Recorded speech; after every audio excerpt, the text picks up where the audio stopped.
હે ફ્રેન્ડ્સ, મારું નામ છે મંથન પટેલ. ઇલેક્ટ્રિકલ જીટીયુ આપણી ચેનલનું નામ છે અને આપણે આજે ભણીશું એક પાછો જીટીયુનો એસી મશીન ડિઝાઇનનો most IMP question, output equation of single phase transformer. એની પહેલાં આપણે ભણ્યા છે output equation of three phase transformer. Okay, તો આજે આપણે ભણીશું સિંગલ ફેઝ ટ્રાન્સફોર્મરનું આઉટપુટ ઇક્વેશન. ઓકે, તો ચલો લેટ્સ સ્ટાર્ટ કરીએ આપણે ચાલુ. સો આ એની નોર્મલ ફિગર છે. Height of window, this is height of window, HW and WW, width of window. Okay, ચલો તો હવે આપણે કો ટાઈપ ટ્રાન્સફોર્મર છે સિંગલ ફેઝ. ઓકે, એની ડાયાગ્રામ છે આ. ઓકે, હવે the EMF induced in the transformer. Okay, the EMF equation is E is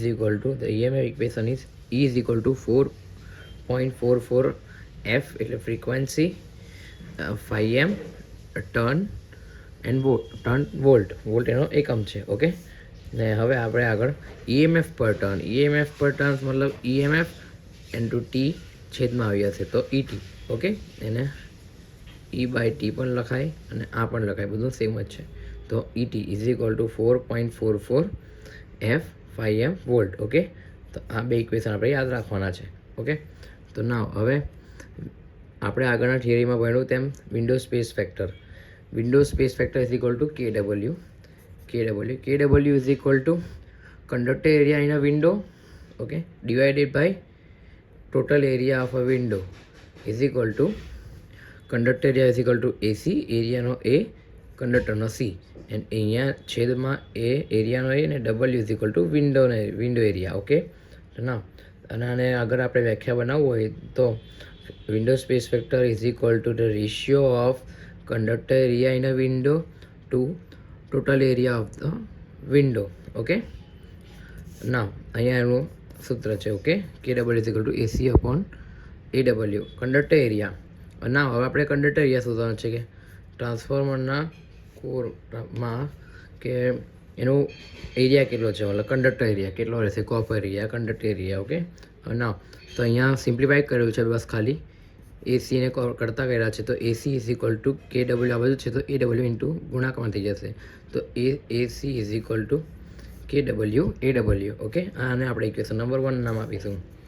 હવે કરંટ ડેન્સિટી શોધવાનું છે. તો આપણે current density is equal to delta is the same of both winding. Okay, delta છે current density બંને winding, primary winding, secondary winding પર બંને જગ્યા સેમ જ રહેશે current density. Okay, current density is equal to, current ડેન્સિટીનું સૂત્ર છે delta is equal to IP primary current divided by AP primary area. Okay, primary area is equal to primary અને secondary બંને સેમ જ છે તો અહીંયા secondary current divided by secondary area. Okay, હવે area of cross section of primary conductor AP. હવે આ જે છે ઇક્વેશન એમાં APને ખાલી કરતા કરવાનું છે. તો AP is equal to primary area cross section area of a conductor. Okay, is equal to AP is equal to APને કરતા કરે અહીંયાથી તો AP અહીંયા છે તેને ડેલ્ટા નીચે જશે તો IP બાય ડેલ્ટા. ઓકે, આ જ રીતે આપણે cross section area of secondary સાઇડનું શોધવાનું છે. તો એનું સૂત્ર શું હશે, AS બરાબર અહીંયા ASને કરતાં કરતો ડેલ્ટા નીચે જશે તો IS divided by delta.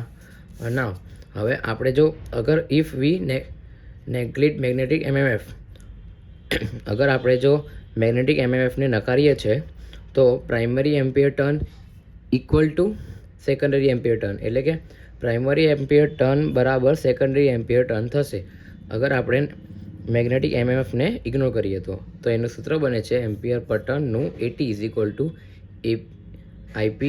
IPTP is equal two ISTS. Current primary side turn primary side is equal to current secondary side turn secondary side. Okay, તો તમે નોટ ડાઉન કરી લેજો. હવે આપણે ભણીશું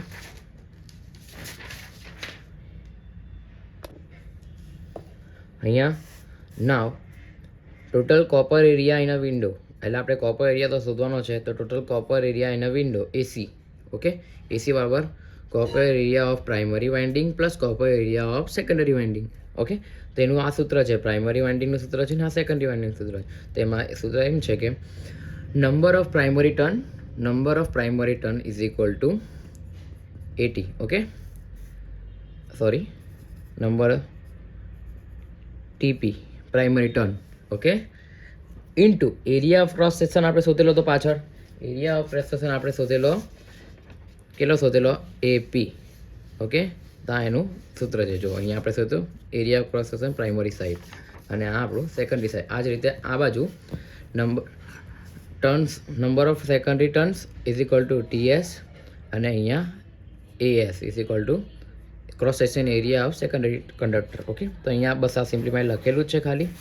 હવે ને નાવ અહીંયા એપીનું અને એએસનું આપણે આગળ જેમ સૂત્ર લખ્યું હતું આપણે AP is equal to IP by delta, AS is equal IS by delta, તો અહીંયા સિમ્પ્લિફાઈ કરેલું છે, ખાલી મૂક્યું છે. એની કિંમતો આપણે મૂકી છે અહીંયા. તો એની કિંમત મૂકી તો આપણે ડેલ્ટા કોમન કાઢ્યા અને આ ગુણાકારમાં નાખી દે TP IP plus TS IS. Okay, આ બરાબર છે 80.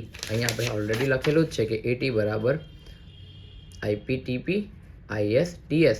ઓકે, તો હા અને સિમ્પ્લિફાઈ તો 80 ઇન્ટુ 80 પ્લસ 80 બને, કેમ કે બંને સેમ જ છે, પ્રાઇમરી સાઇડ ને સેકન્ડરી સાઇડ, પ્રાઇમરી ને સેકન્ડરી વાઇન્ડિંગ. ઓકે, તો 80 પ્લસ 80 ઇઝ ઇક્વલ 280. હવે આ એસી બરાબર 280 બાય ડેલ્ટા અને ઇક્વેશન નંબર 2 આપશો.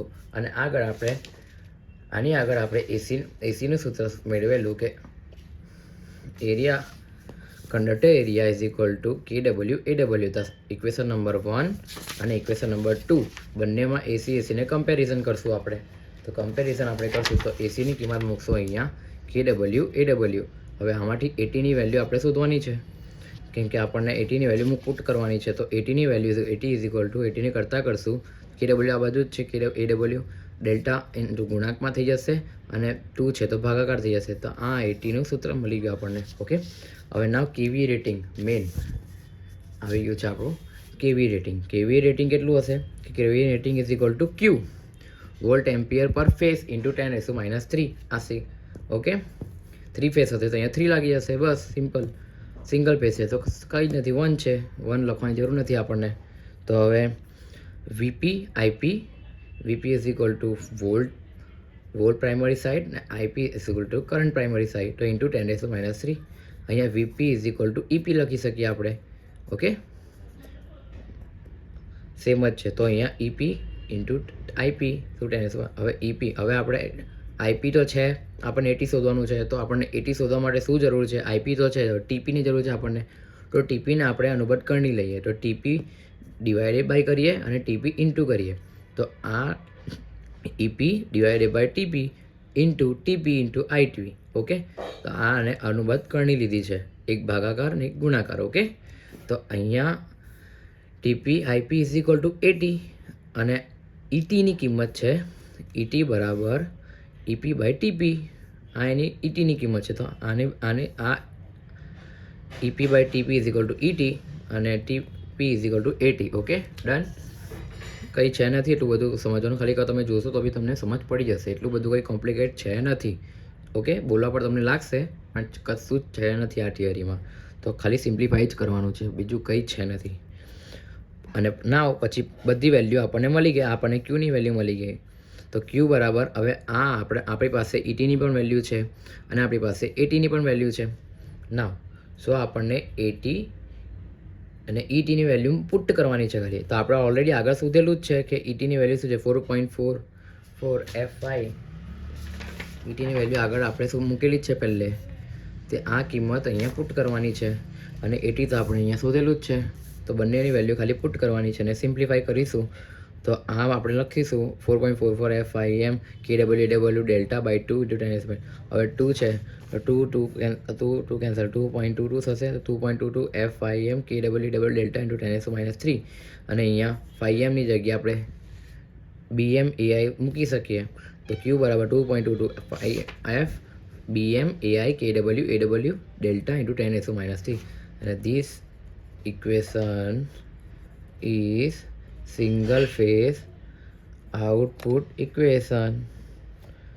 ઓકે, તો આપણું પતી ગયું. આપણું ફાઇનલ ઇક્વેશન આવી ગયું, output equation of 3 phase transformer. તો આપણે તમે હવે જોઈ શકો છો થિયરી એક પછી એક, અને તમે લખી શકો છો નોટ ડાઉન કરીને.